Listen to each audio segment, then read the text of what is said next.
بسم الله والصلاة والسلام على رسول الله وعلى آله وصحبه أجمعين. أما بعد، أخاطب في هذا المقطع كل من يحب الله سبحانه وتعالى، كل من يحب نبينا محمد صلى الله عليه وسلم. يا جماعة، أبتكلم وإياكم عن خطر القنوات. أي قناة تدعو للفساد والرذيلة نحذر والله منها أشد الحذر، وأخص بالذكر قناة MBC، لأن هذه القناة شرها عظيم وشرها منتشر في البيوت، وما في بيت من البيوت إلا وتوجد فيه قناة MBC إلا ما رحم الله سبحانه وتعالى. يا جماعة، هذه الأخلاق تحارب الدين والعقيدة والأخلاق والقيم. هذه القناة تدعو للفساد والرذيلة والاختلاط والأغاني. يا الله، كيف العاقل يجعل مثل قناة MBC في بيته؟ والله وبالله وتالله إن الله راح يسألك يوم القيامة. يا جماعة، اسمعوا وتأملوا معي هذا الحديث. قال صلى الله عليه وسلم: ما من عبد يسترعيها الله رعيته، يعني أهل بيته اللي له سلطة عليهم، يموت يوم يموت وهو غاش، حط تحتها خط أحمر، وهو غاش لرعيته، إلا حرم الله عليه الجنة. قال الشيخ ابن عثيمين رحمه الله: ومن الغش وضع تلك الدشوش التي تستمطر علينا غضب الله سبحانه وتعالى. أنا ما أقول شيل الدش كله، لكن في هناك دشوش إسلامية تستطيع أن تحذف القنوات الفساد وتخلي دشك نظيف. وأول ما تحذف قناة MBC وباقة MBC، هذه الباقة الخبيثة التي والله يسألنا الله عنها يوم القيامة.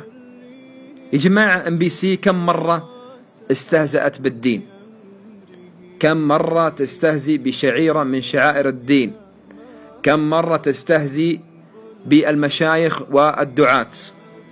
وأتونا بمسلسل هذا العام بزنا المحارم، ويدعو إلى زنا المحارم، وإن الواحد يجامع أخت زوجته ما في مشكلة، يجامع أخته ما في مشكلة، وشوي شوي أختك تتابع، ولا بنتك ولا زوجتك. والله راح يسألك الله يوم القيامة والله. فيا جماعة، تكفون، نزيل هذه القنوات من بيوتنا. أنا أطلبكم طلبة لله، والله مو بنفسي، ترى أنا ما راح أستفيد شيء، والله ما أستفيد شيء إلا أني أحبك في الله سبحانه وتعالى، وأخاطب قلبك الذي يحمل الخير والغيرة على هذا الدين أن نزيل قناة MBC. أنا أطلبكم طلبة لله أن نزيلها وأن نحذفها مكانها، والله في زبالة. كيف يا جماعة ندعو لأنفسنا أن نشاهد هذه القنوات وأبنائنا وبناتنا؟ يا جماعة، يقول الله سبحانه وتعالى: يا أيها الذين آمنوا قوا أنفسكم وأهليكم نارا وقودها الناس والحجارة عليها ملائكة غلاظ شداد لا يعصون الله ما أمرهم ويفعلون ما يؤمرون. تأمل يا أخي، قوا أنفسكم وأهليكم نار. أنا وأنت والله لا نستطيع على النار، وأجسادنا لا تقوى على النار. وMBC وهذه القنوات الفاسدة هم والله دعاة على أبواب جهنم. نعم، دعاة على أبواب جهنم. في جماعة، الله الله، رمضان بلا مسلسلات. والله كم من شخص والله أعرفه وأنت تعرفونهم، العام صاموا معنا، العام صاموا معنا، الآن هم في القبور يتمنون لو يوم واحد، يتمنون ركعة، يتمنون تسبيحة، يتمنون تهليلة.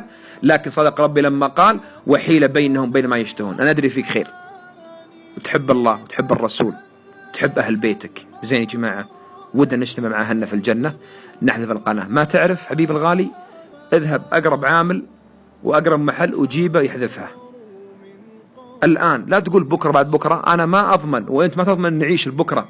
فالله الله يا جماعة، تكفون أرجوكم أسأل الله سبحانه وتعالى من حذف قناة MBC وقنوات الفساد، أسأل الله أن يغفر ذنبه كله، دقه وجله، كبيره وصغيره. أسألك يا ربي أن تحقق له كل ما يتمنى من خير الدنيا والآخرة. أسألك يا ربي أن تجمعه مع أهله ووالديه في جنات النعيم. أسأل الله من نشر هذا المقطع أن يغفر له وأن ييسر أمره وأن يحقق له كل ما يتمناه. أسأل الله سبحانه وتعالى يوفقنا وإياكم ويجمعنا وإياكم في جنة النعيم. وصلى الله وسلم على نبينا محمد على آله وصحبه أجمعين. أخوكم محبكم في الله صلاح عناد العنزي.